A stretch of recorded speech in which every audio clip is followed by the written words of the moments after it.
Ni perezida wari uyoboye igihugu cya mbere cy'igihangange ku isi, ni perezida witwa Joe Biden. Ni perezida witwa Joe Biden wari uyoboye igihugu cya mbere cy'igihangange ku isi, ndetse yaziraga igihugu cya Vladimir Putin, ndetse aricyo gihugu cy'Ubudage, ndetse bikavugwa yuko Vladimir Putin yaziranaga cyane na Joe Biden wari uyoboye igihugu cya Leta Zunze Ubumwe za Amerika, ndetse bikanavugwa yuko Leta Zunze Ubumwe za Amerika igihe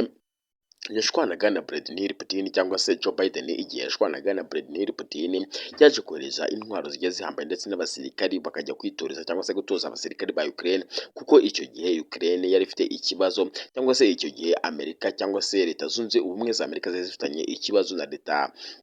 za Vladimir Putin, ndetse Vladimir Putin ahita afata umwanzuro avuga yuko, cyangwa se afata icyemezo cyabo akavuga yuko iki nta kabuza, kubera ko igihugu cya Ukraine cyari cyegereye igihugu cy'Ubudage, avuga yuko rwose nta kabuza agiye guhita yataka igihugu cya Ukraine, mu gihe abasirikari benshi bakomeje koherezwa mu gihugu cya Ukraine mu buryo bwo gushakisha uburyo bw'uko bazatera igihugu cya Vladimir Putin. Avuga yuko aho kugira ngo intambara ibere mu gihugu cy'Uburusiya, ndetse yahita itangirira mu gihugu cya Leta Zunze Ubumwe za Amerika, ndetse ahita anahitamo kwataka igihugu cya Ukraine. Yabanje gutanga itangazo ndetse anaburira igihugu cya Ukraine yuko cyakohereza ingabo zose ziri muri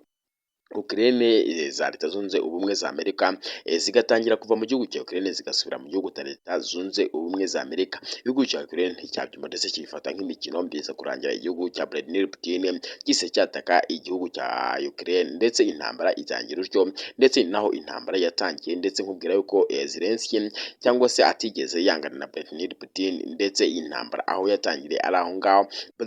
Vladimir Putin yaburiye Zelensky ko agomba kwirukana abasirikari benshi, kuko bari baraje mu gihugu cya Ukraine kugira ngo bitoze ndetse banatangire kwinjira igihugu cya Vladimir Putin, ndetse anavuga yuko abishimangira yuko igihugu cya Ukraine nta kabuza nacyo cyari kuzatera igihugu cya Vladimir Putin, ndetse Vladimir Putin ahita anahitamo guhita yataka igihugu cya Ukraine.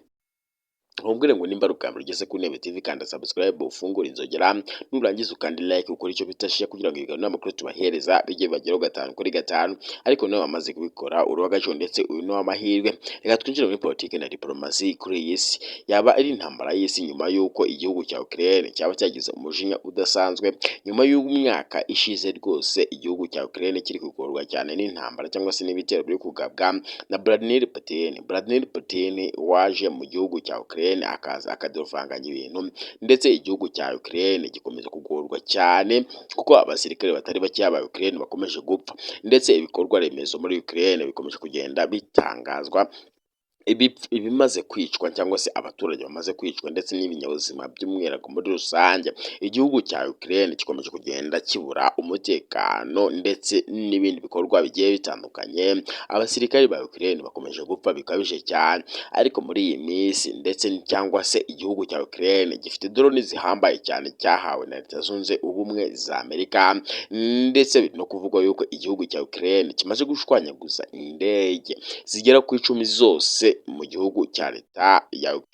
ya Vladimir Putin. Vladimir Putin yatangiye kugira ubwoba bukomeye cyane nyuma y'uko igihugu cya Ukraine gikomeje kugenda kigaba ibitero gikoresheje drone, ndetse igihugu cya Ukraine gikomeje kugenda kitangaza yuko kimaze kumena indege cyangwa se gushwanyaguza indege zigera ku 10 zose za Vladimir Putin. Vladimir Putin yabuze icyo yakora, ndetse abura n'amahoro. Abaturage ba Vladimir Putin bakomeje kugenda basaba Perezida Vladimir Putin uyoboye igihugu cy'Uburusiya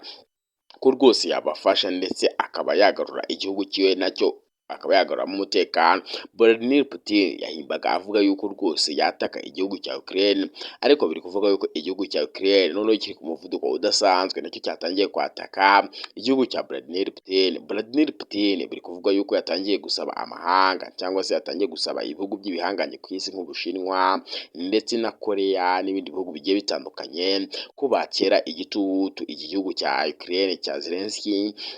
kugira ngo ibe bahagarika bino bitero bari kugaba bakoresheje drone. Izi drone bari kugaba bakoresheje bari kugaba ibitero bakoresheje zino drone zihambaye ku mirongo y'urugamba, ni nazo Leta Zunze Ubumwe za Amerika zaba zigiye kumanura muri Repubulika Iharanira Demokarasi ya Congo, mu buryo bwo kwirukana izi nyeshyamba za M23 zakomeza kuzengereza Antoine Felix Tshisekedi Tshilombo udahwama gushinja igihugu cy'u Rwanda gufasha uyu mutwe wa M23 guhungabanya umutekano muri Repubulika Iharanira Demokarasi ya Congo. murongo. Kamubwire ngo nimba rugamba ugeze kuri muriro kandi subscribe ufungure inzogera kugira ngo ibigana n'amakuru tubahereza bijye bageraho 5/5, ariko nawe wamaze kubikora uruwa gaciro ndetse n'amahirwe dusubire mu isaha ikurikira ndetse n'amakuru agiye agezweho.